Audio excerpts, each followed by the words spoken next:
Magpapalit na tayo ng blower dahil mahina na siya. Tapos pagka nilagay siya sa number 3, tumitigil tsaka umuusok. Kaya papalitan na natin ng blower.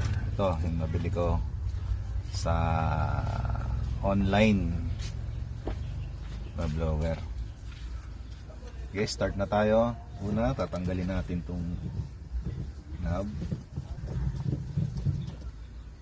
Tapos, punutin ito. Ayan. Tanggalin natin siya. Ayan. Tanggalin natin siya. Ayan. Ito siya. Tingnan natin dyan. Yan, ito yung blower. Ito siya. Ngayon, para mas ma-access natin yung loob, kailangan natin baklasin pa rin to. Kailangan natin ng 10mm. 10.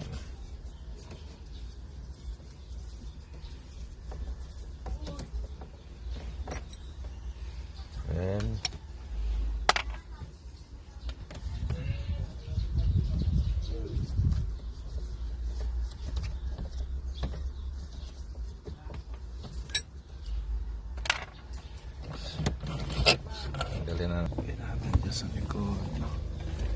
Tanggalin natin yan. Ito. Dyan. Tapos ayan na. Try natin bunutin etong connection nya. Test natin ngayon yung microblower kung gumagana. Test muna natin to para sure tayo na gumagana siya.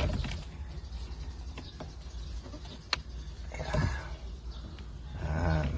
Test muna natin ha. Ayan. Test natin. Ayan. Ayun, malakas na siya. Ayan.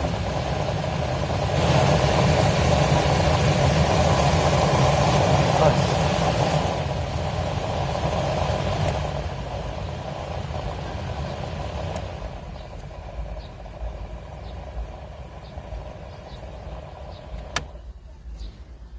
Okay. Okay na siya. Kaya na-test na natin siya. Gumagana siya. Maayos ang gana niya. Baklasin na natin. Tanggalin na natin yung test muna natin yung upuan para tanggal natin yung lumang blower. Sa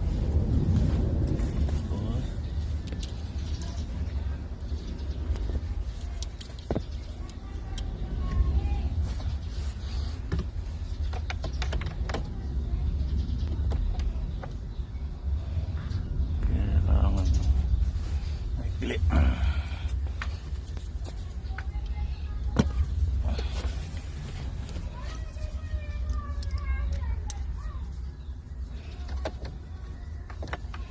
Hindi ko nabibili. Tanggal na natin ang lumang. Binabalik na natin yung mga tinanggal natin.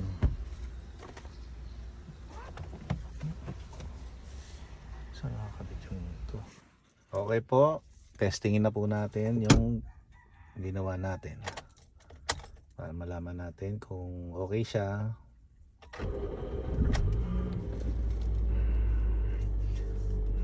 Number 1. Oh, okay.